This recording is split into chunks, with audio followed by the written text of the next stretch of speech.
A few years ago, I became completely obsessed with growing things in pots. And I mean obsessed. I read everything I could get my hands on. I filled every corner of my patio. And along the way, I killed more plants than I would like to admit. The thing is, container gardening looks simple. You buy a pot, you buy a plant, you put the two together. But there is a real difference between a pot that just sits there looking sad and a pot that stops people in the street. So I sat down and worked out the 13 things that actually made the difference for me. Some of them I found in books, but 3 of them I only learned by ruining something beautiful first. And those 3 are the ones nobody tells you. Stick with me, because the mistake at number 8 cost me 2 gorgeous boxwoods, and I do not want it to cost you yours. Let's start with the very first mistake almost everyone makes, myself included. Bigger is better. I know that sounds too simple to be a secret, but I promise you it is the one people ignore the most. I have lost count of the times I bought a pot, got it home, and thought, this is too small. I have regretted a pot for being too small more times than I can count. I have never once, not a single time, regretted a pot for being too big. Here is why it matters, and it is not just about looks. A bigger pot holds more soil. More soil holds more water and more nutrients. And that means the plant can sit there happy for a very long time without you fussing over it every single day. A small pot dries out by lunchtime in July. A big pot forgives you when life gets busy. And you can get that lush, expensive-looking result without spending a fortune. When I wanted a big fern to fill a tall pot, I did not buy a big fern. I bought a small one, took an old steak knife, cut the root ball clean in half, and planted a piece on each side of the pot. It grew together and filled the whole thing in one season. One small plant, one big result. So before you do anything else, size up. Now, once you have that big, beautiful pot, there is a problem hiding inside it that will drown your plant if you let it. Not all pots are the same, and the material you pick decides how often you water and whether the pot survives the winter. Terracotta, the classic orange clay, breathes. Water evaporates right through the walls. That is wonderful for a plant that hates wet feet, like rosemary or a succulent. But if you live somewhere that freezes, and I have learned this the sad way, terracotta soaks up water and then cracks wide open the first hard frost. I have walked out in January to find a pot split clean in 2. Glazed ceramic is sealed, so it holds moisture longer, perfect for the thirsty plants, and it handles cold far better than bare clay. The catch is weight. A big glazed pot full of wet soil is a 2-person job, so decide where it lives before you fill it. And then there is the lightweight stuff, the resin and fiberglass pots, that look like stone but weigh almost nothing.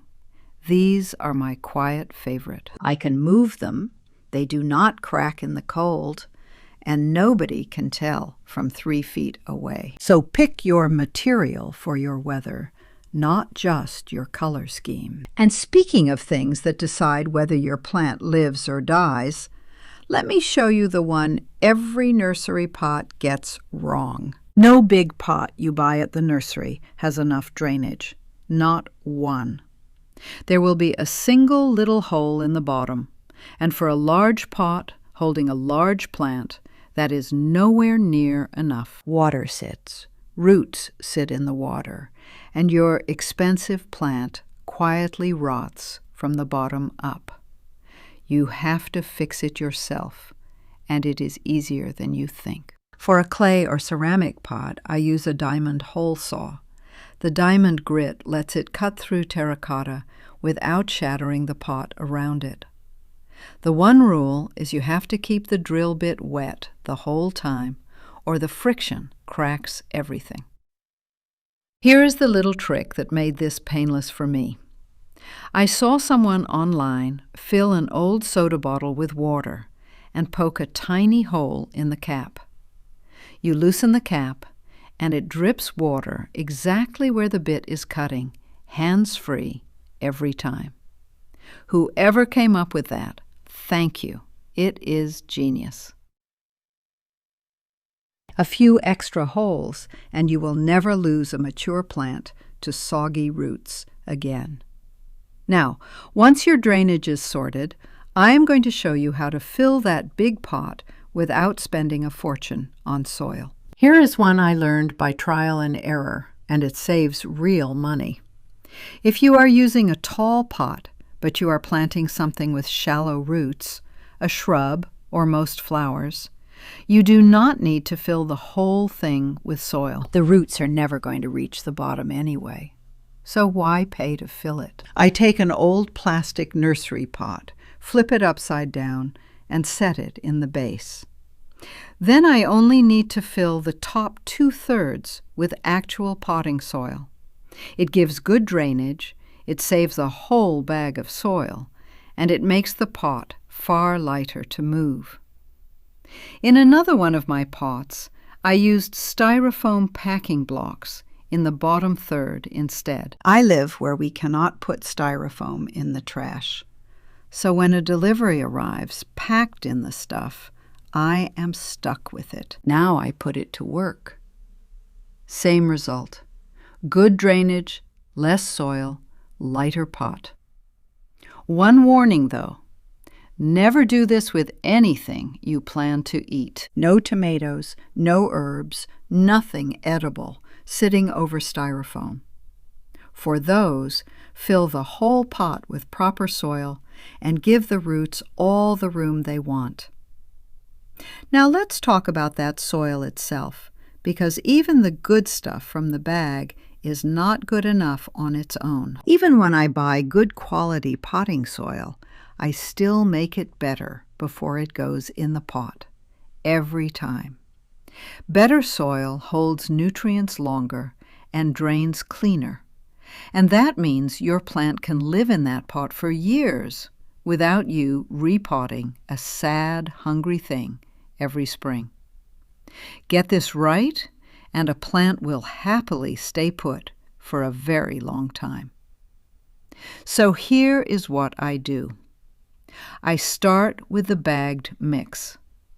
I add a little bag of chicken manure for richness, about a scoop for a large pot. Then, and this is the part people find strange, I mix in a little soil from my own garden. My native ground is very sandy, and that sand is exactly what improves the drainage in a container. What is poor soil in the ground becomes useful soil in a pot. Now, plenty of gardeners reach for fertilizer at this stage. I do not, and here is why. A lot of fertilizers do nothing until the soil warms to a certain temperature. Dump it in on a cold spring day, and you have just wasted it. I would rather add a slow starter right in the planting hole later, when it will actually do something.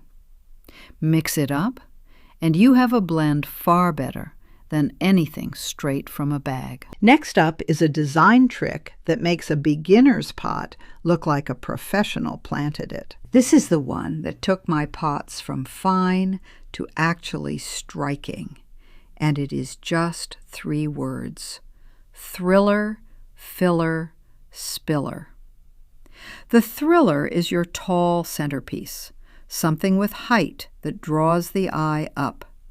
An ornamental grass, a spiky plant, a small upright shrub. It goes in the middle or at the back if the pot sits against a wall. The filler is the middle layer, rounded, mounding plants that fill in the body of the arrangement so you never see bare soil. Think of it as the plush cushion around the star, and the spiller is what pours over the edge and softens the hard line of the rim.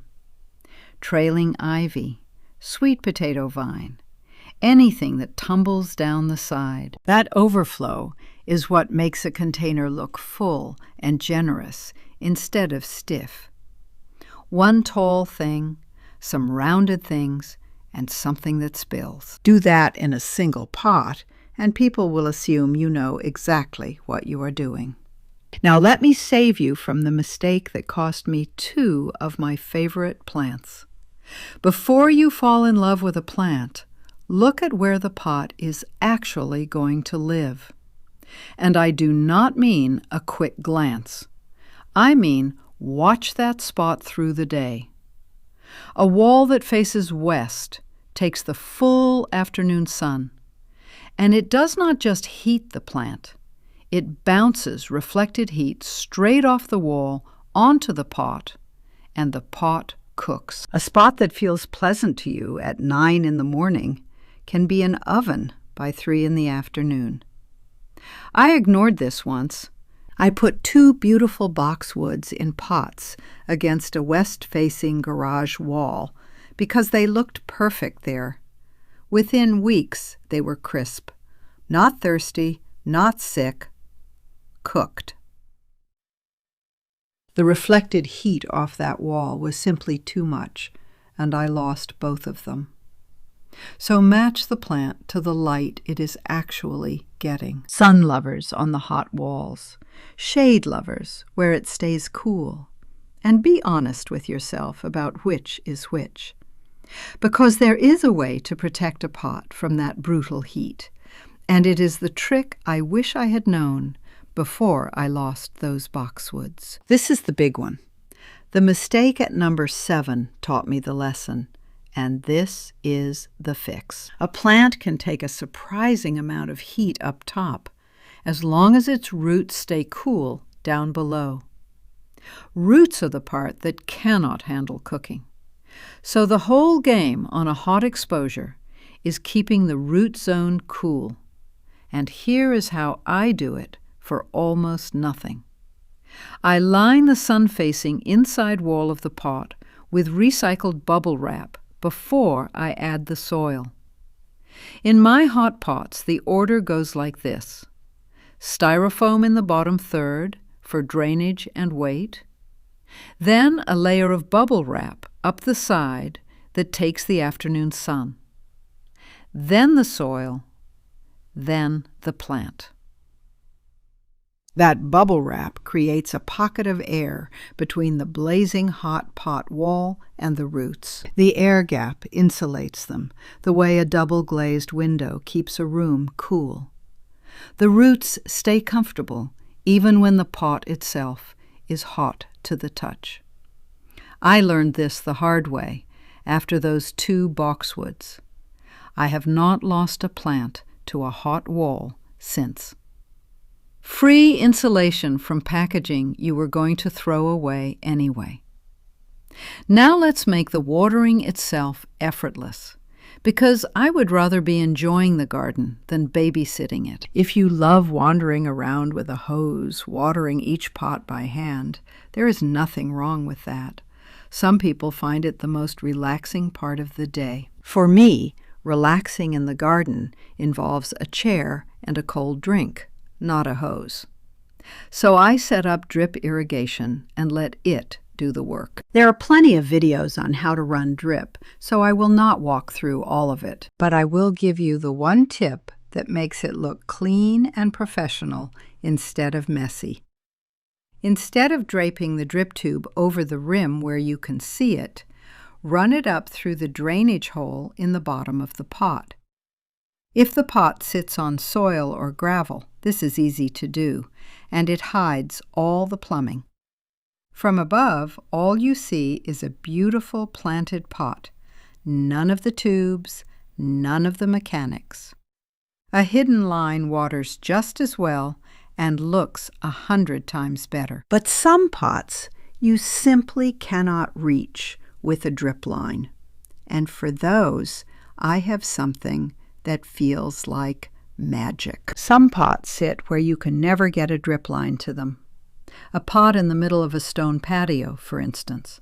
I cannot drag tubing across the whole patio just to reach it. For those, I use water-storing crystals.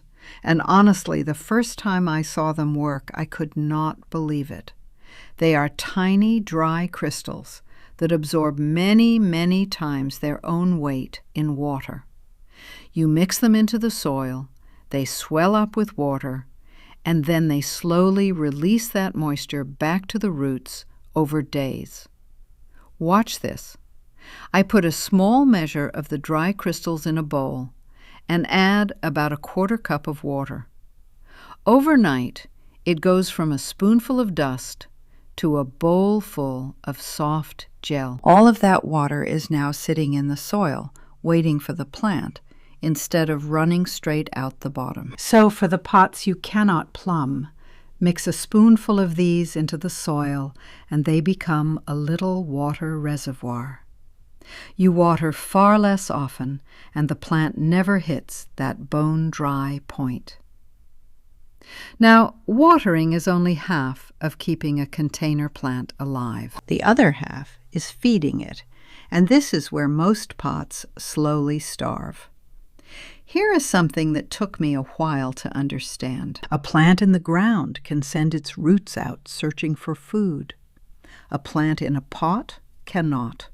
It only gets what is in that container.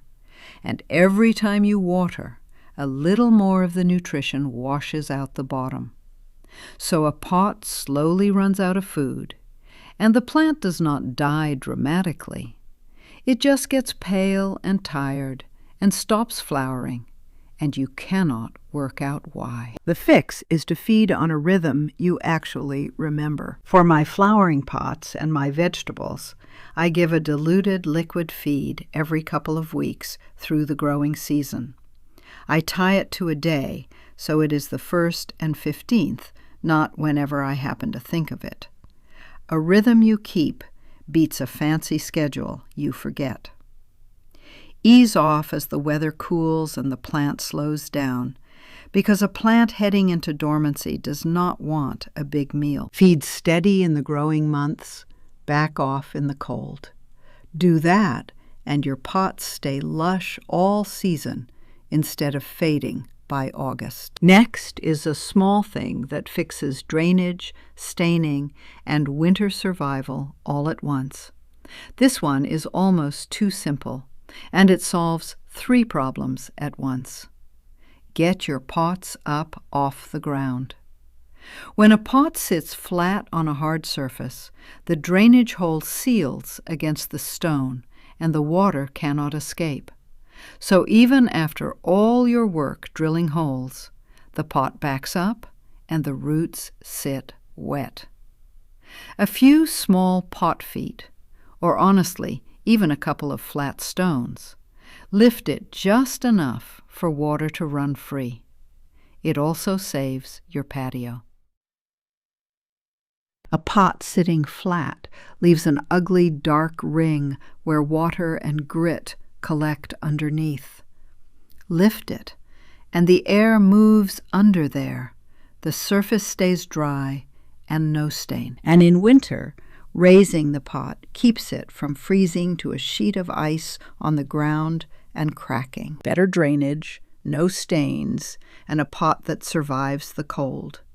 3 problems, 1 cheap fix.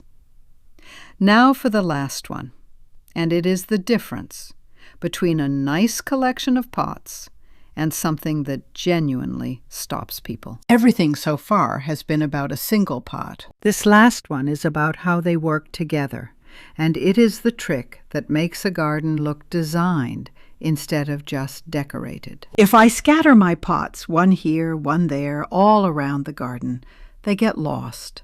Each one is on its own, fighting for attention, and none of them win.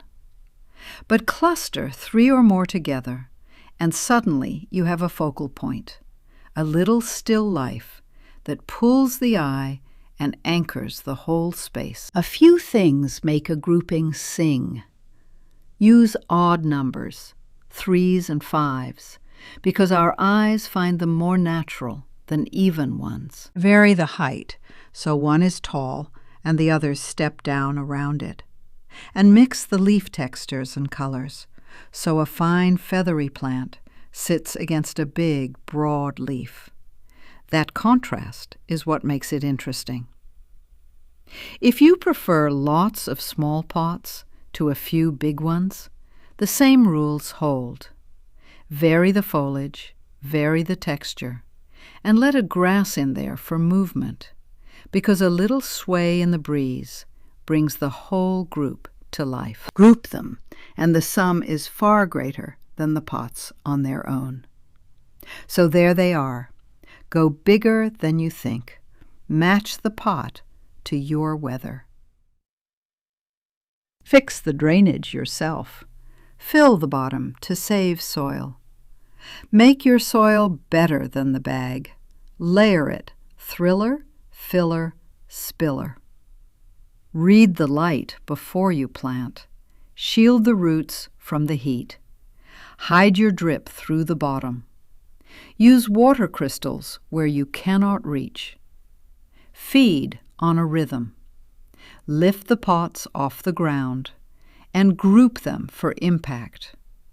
Get even half of these right, and I promise your pots will look completely different by the end of the season. Now, I would love to hear from you.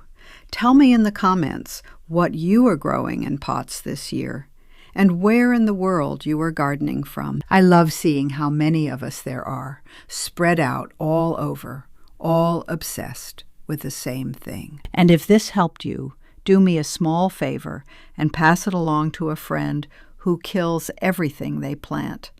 We have all got one. Subscribe so you do not miss the next one, and I will see you in the garden.